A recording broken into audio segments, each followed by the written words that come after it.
And I think it's natural to think about your growth, your transformation, your change day to day, and how you can improve in certain areas and just what's going on in your life. I think also once life starts to life, sometimes you just feel as though everything is about stuff because you're going through so much. You start thinking about your career, your age, especially as I start to get, I'm saying start to get older. I'm only 24, but sometimes I'm thinking, girl, 24, you should have been doing this and this and having that.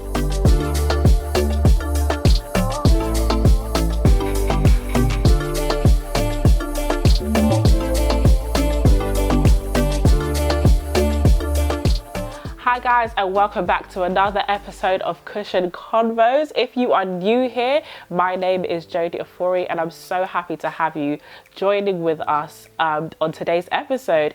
If you haven't, make sure to subscribe because you're going to want to join this conversation. We're about to go right into it and it's going to be amazing. So again, like and subscribe if you haven't. Just make sure to comment and subscribe. So let's go straight into it. So as I was going through this week and just speaking with God, I realized that I was just looking at my day-to-day life and how I walk with him and what that looks like for myself. And I found that with me that I was a lot more focused, maybe even hyper fixated on my work, on my jobs, on maybe like the things that he's called me to do. So visions outside of work or things that I'm called to do outside of work. And I found that my time with him felt very segmented or put for a particular part of the day. And he was just saying to me, so I was like, oh Lord, I want to talk to you more, I want to walk with you more, like what's going on, what's happened to us, like what's going on?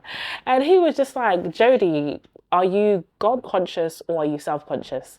And I was like, what?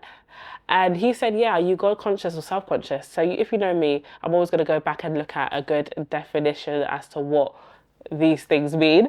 So what we have here is conscious means to be aware of what is happening around you and to be able to think about that. To be God conscious is to remember that he is with you wherever you go.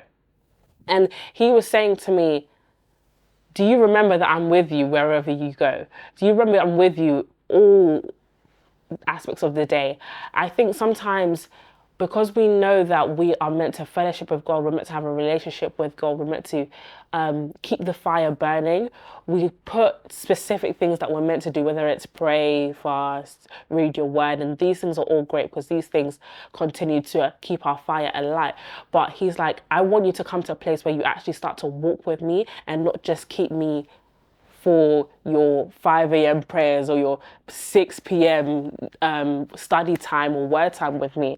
And I was just like, okay, so cool. We've got the God conscious down and you want me to focus on you more. We want me to keep you in mind. That's fine. But why are you saying that I'm self-conscious? He said, because I find that majority of the day you're thinking about everything that you've got going on, your work, how you look, your health, your weight. And I think obviously these are things that we've spoken about previous episodes where I've spoken about weights, emotions and things like that. And it's been very self-heavy, as much as we include God in these conversations, of course, but it's been very much of, things that I need to do, things that I have going on. And he was like, as much as you set out to spend time with me, do you think about me? Do you love me where I'm all you think about, to where you're obsessed with me?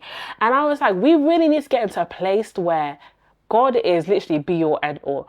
And it made me, and he brought an idea to me where it was, where you see a romantic relationship or you see any sort of marriage, you see that with a wife and a husband, there's that communication where you will never go a day without spending time with your partner, where you will never go however many hours, let alone days, without speaking to them. And it's not a thing where you have to necessarily think about, I need to check up on my wife, I need to check up on my husband. It's something you do because of your love for them, because of your admiration for that person, because you delight in that person. And he was like, that's the relationship. That's where we need to be. That's the level and the standard we need to walk on. And it just came back to scriptures where it says in the Bible, keep your mind on things above and not beneath. Getting into that place where your mind is set on things of Christ. But how do you do this? we want to avoid it, we want to dodge it. It's your quiet time. It's your secret place. And your secret place doesn't have to just be, okay, yes, 7 p.m. this time. But it's how you walk with him, meditating on the word. You take a word in the morning and you meditate on it as your day goes on.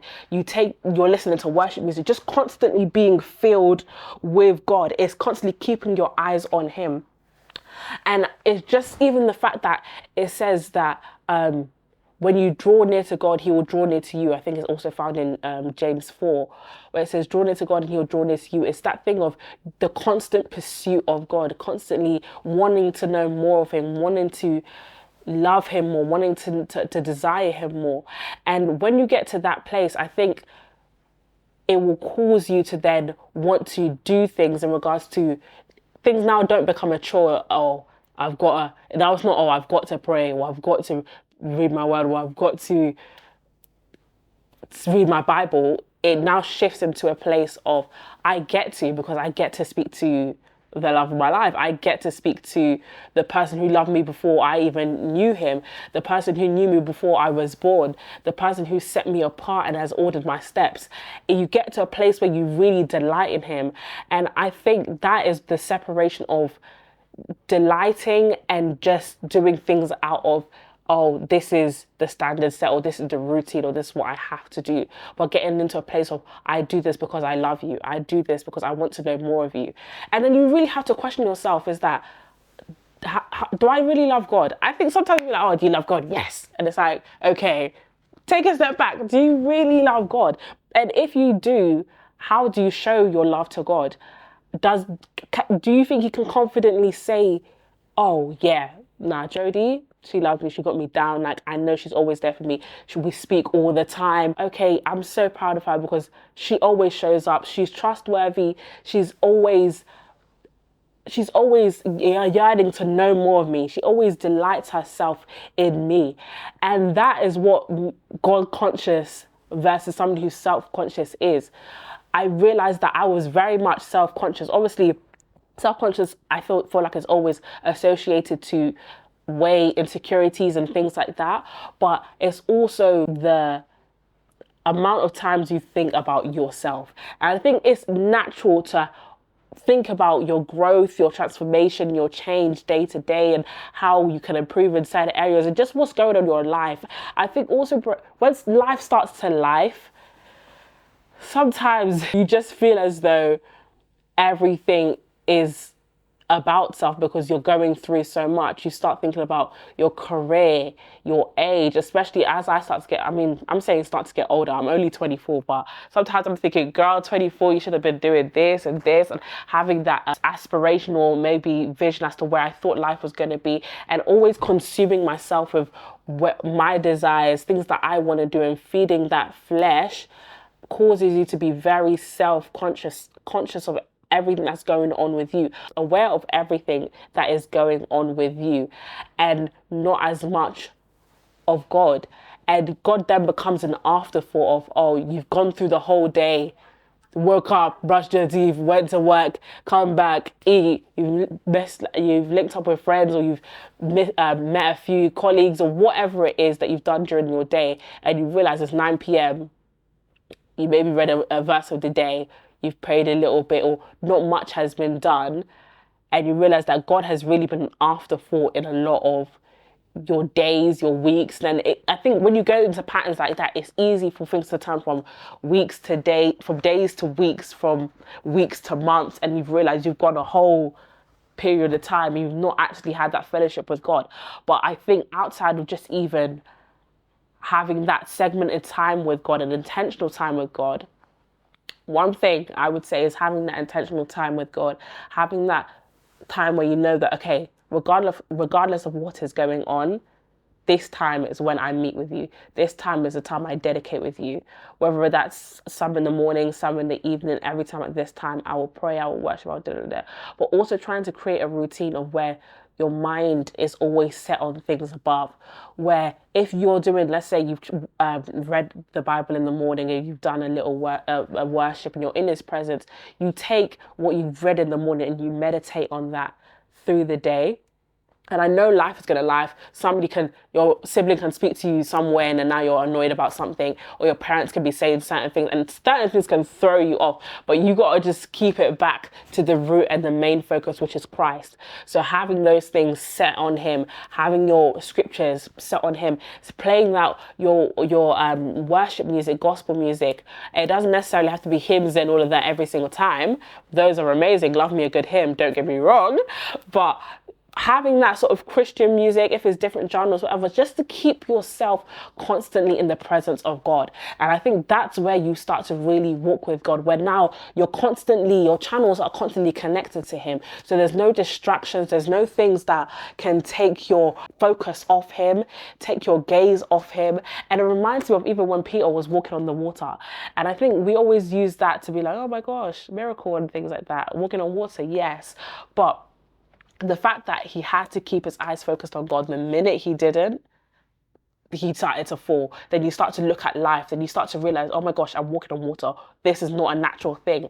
And this is, when walking in this life, it's exactly like that. When you take your eyes off of God and you start to realize that you are walking on water, or things are going on, you're starting to look at your situations, your life, your age, your work, your family, marriage, whatever it is, that's when things become more overwhelming, where you feel like you're being attacked more, you're seeing more of the schemes of the enemy. It's like, oh, how do I get out of this?